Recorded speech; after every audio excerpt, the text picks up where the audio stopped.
Durante la historia, las obras o logros de las mujeres han tendido a ignorarse, o en el mejor de los casos, a minusvalorarse.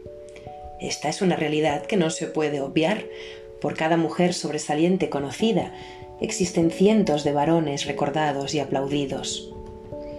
Durante demasiado tiempo, las mujeres dedicadas al arte han sido miradas como una curiosidad, como un pasatiempo, prácticamente unos simpáticos monitos de feria que intentaban imitar la gloria masculina. Sí es cierto que algunas obtuvieron fama en vida, como el caso de la pintora Sofonisba Anguissola, muy admirada y respetada por Felipe II, pero esta valoración solía alcanzar solo sus años de vida. Después de muertas, el simple y devastador olvido. Y es que ser una mujer inteligente y creativa no siempre ha estado bien visto. Y si encima se trata de una mujer de etnia distinta a la europea, entonces la burla y el olvido son prácticamente inevitables. Hoy, en el último capítulo de la segunda temporada, hablaremos de una mujer artista, de una escultora en concreto. Una escultora magnífica, autora de obras de gran calidad a la altura de sus compañeros masculinos, pero que fue víctima del desprecio y del racismo por partida doble, ya que su padre era afroamericano y su madre una nativa americana de la tribu de los Mississauga-Ojibwe. En el poblado de su madre, los nativos la llamaban Wildfire, o sea, fuego salvaje, incontrolado, nombre que la retrata a la perfección, pues nuestra protagonista fue una mujer decidida, valiente, apasionada. Fuego salvaje. Aunque su nombre oficial, con el que sería conocida en la sociedad de su época, era Mary Edmonia Lewis.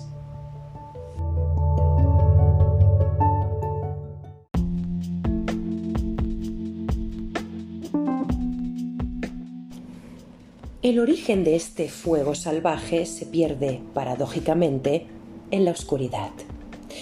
La artista daba como fecha de su nacimiento el 4 de julio de 1844, pero no existen registros que avalen este hecho. Tampoco se conoce demasiado sobre su familia. Ella siempre defendió el origen afroamericano de su padre, posiblemente un esclavo liberado de ascendencia haitiana, pero del que no sabemos prácticamente nada. De igual forma, se desconoce quién era su madre, una mujer de la tribu de los Mississauga-Chippewa, un pueblo nativo establecido en lo que hoy es Canadá y que al parecer se ganaba la vida fabricando mocasines y cestillos para los turistas que visitaban las cataratas del Niágara. Como la propia Edmonia Lewis declaró en una de las muchas entrevistas que ofreció, siendo ya famosa: mi madre era una nativa que había nacido en Albany, de piel bronceada y cabello negro y liso. Mi padre, que era negro y sirviente de un caballero, la vio y se casó con ella. No está clara tampoco la edad en que Edmonia se quedó huérfana.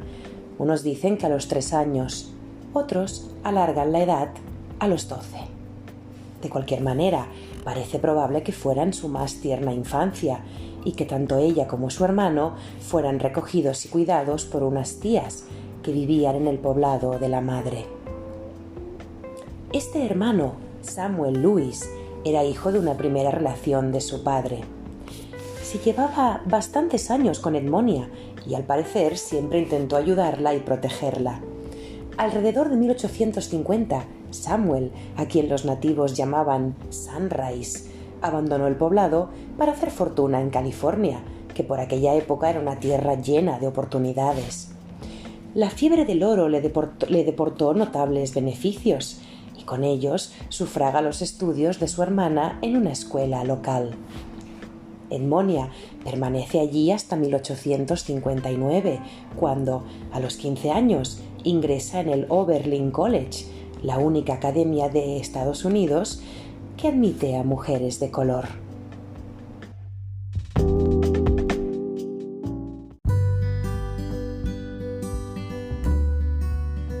Por aquellos años, Edmonia ya ha sido seducida por la llamada del arte y está dispuesta a estudiar para dedicarse a las musas.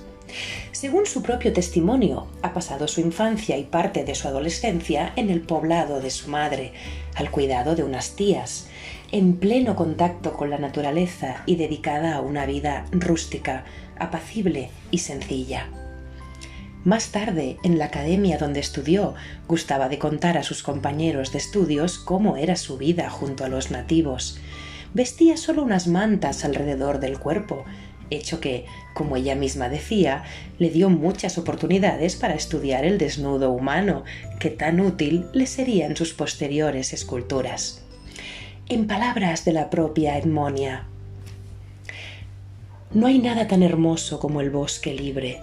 Coger un pez cuando tienes hambre, cortar las ramas de un árbol, hacer un fuego para asarlo y comerlo al aire libre, es el mejor de todos los lujos.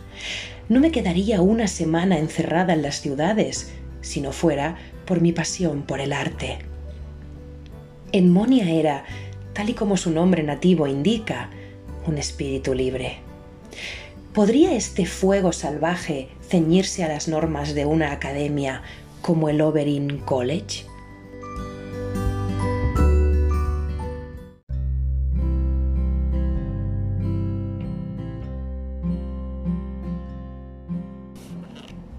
El Oberlin College se vanagloriaba de ser una de las pocas instituciones antiesclavistas y reformadoras del panorama estadounidense.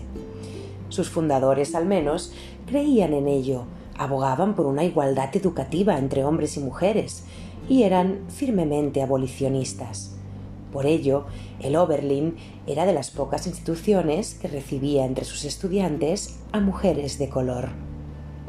Sin embargo, no todos los estudiantes matriculados seguían estas ideas. Algunos, incluso, pensaban todo lo contrario. Estamos a principios de la década de 1860. La Guerra Civil Americana está a punto de estallar. Una guerra que enfrentaría a los ricos e industrializados estados del norte con el todavía agrícola y conservador sur. En aquellos estados sureños aún existía la esclavitud, seres humanos que eran vendidos y comprados como mercancías y muy a menudo maltratados. Podemos imaginar, pues, cuán caldeado estaba el ambiente cuando Edmonia ingresó en el Oberlin College. Con la mayoría de sus compañeros, la joven no tuvo ningún tipo de problema. Muchos la apreciaban y valoraban su compañía y su inteligente conversación. Pero habría sido casi un milagro que Edmonia hubiera permanecido a salvo del odio que inundaba el país. Pronto se desencadenó la tragedia.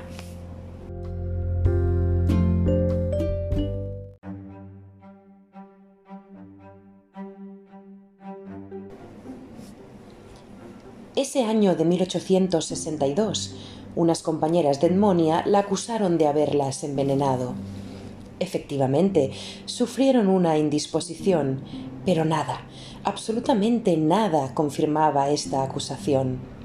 Edmonia se vio arrastrada a una espiral de odio que tuvo el punto culminante en el ataque que sufrió la noche del 31 de enero, cuando, mientras caminaba por el patio del colegio, unos hombres no identificados la asaltaron, la inmovilizaron y la arrastraron hasta un lugar apartado.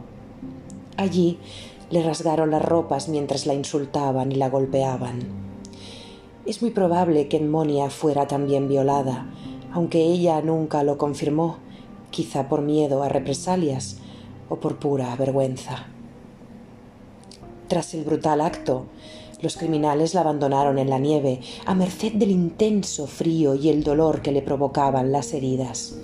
Por suerte, pronto fue encontrada y llevada dentro del edificio, donde curaron sus heridas, que emanaban abundante sangre, y la tumbaron cerca de un generoso fuego para que entrara en calor.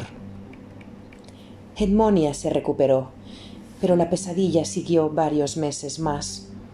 En febrero fue llamada a juicio, en el que fue declarada inocente y su caso archivado. Sin embargo, el odio había entrado en el Oberlin College como una peligrosa gangrena, y el destino de la joven estaba ya decidido. La volvieron a acusar injustamente, esta vez de robo, y en esta ocasión el colegio le vetó la posibilidad de examinarse. Nadie se molestó en revisar el caso, nadie movió un dedo para hacer justicia. Edmonia tuvo que abandonar la institución a solo un examen de obtener la titulación y probaba en su propia carne el sabor de la humillación y la segregación.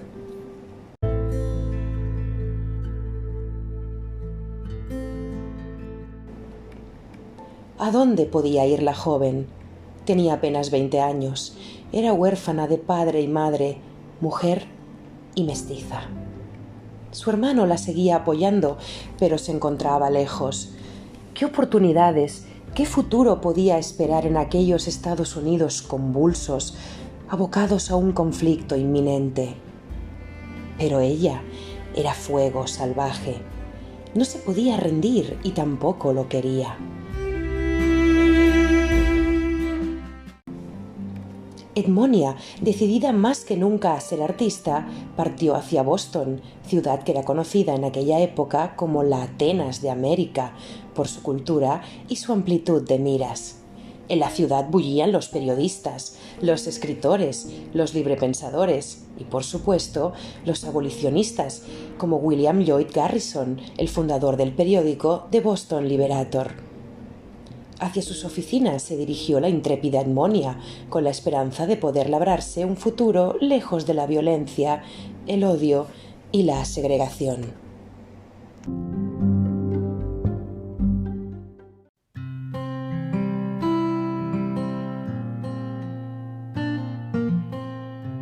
Desde el periódico la envían al estudio del eminente escultor Edward A. Brackett, también abolicionista, que la recibe encantado y le ofrece material para que realice sus primeras piezas. Edmonia ha visto clara su vocación de escultora cuando, al llegar a Boston, se topa con la imponente estatua a Benjamin Franklin. La majestuosidad de la obra, tan diferente a todo lo que ella había visto, la deja absolutamente boquiabierta.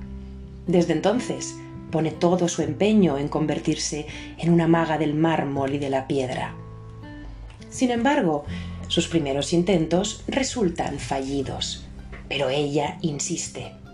Prácticamente autodidacta, su talento artístico era un don natural y fluía de ella de forma orgánica, fluida, tan normal como el mismo respirar. Finalmente consigue dominar el material y aparecen sus primeras creaciones. En esos años vende su primera obra por $20, una hazaña que redobló la esperanza en su interior. Por fin era escultora profesional. En su etapa bostoniana, sus principales clientes son eminentes intelectuales abolicionistas que la alientan y la ayudan en su vocación, como Lydia Marie Child, escritora y activista de los derechos de la mujer, de los nativos americanos y de las personas afroamericanas. Pero mientras Edmonia da sus primeros pasos como escultora profesional, la guerra civil se extiende como una serpiente por Estados Unidos.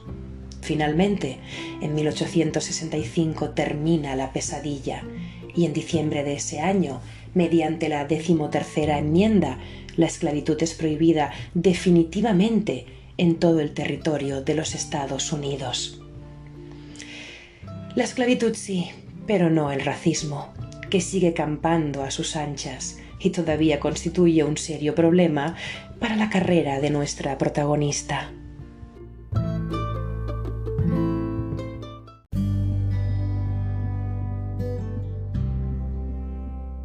Después de pasar un verano en Virginia, en compañía de su amiga Adeline Turpin Howard, ambas como profesoras de los esclavos recién liberados, y después de su primera exposición individual, Edmonia parte hacia Europa.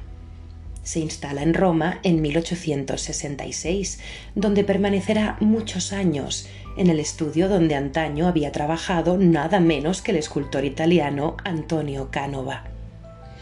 Edmonia misma reconoció que en Italia no se sentía menospreciada por el hecho de ser una mujer negra.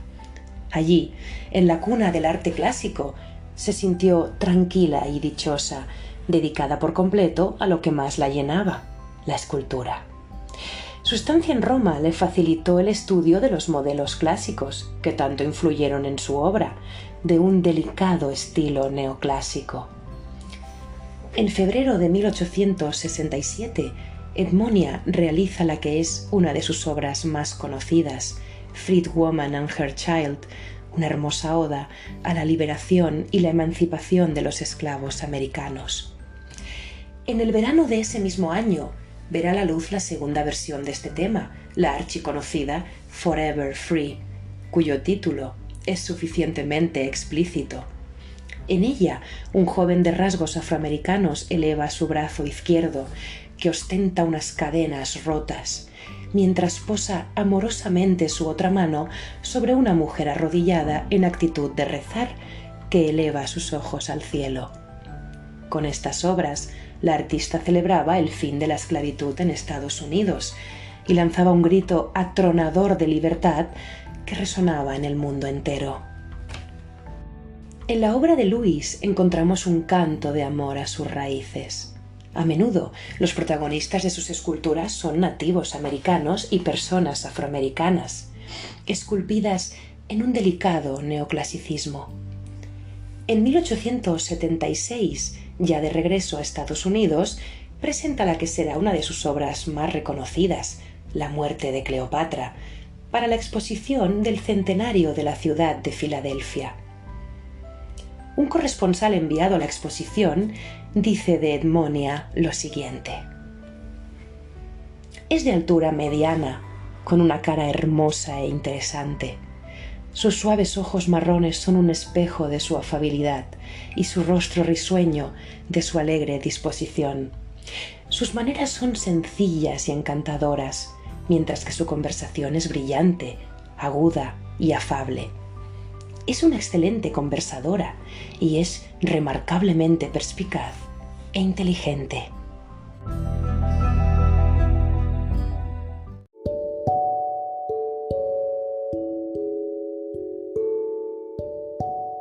A pesar de haber vivido en tantos y distintos lugares, Boston siempre tendrá para la escritora un lugar en su corazón.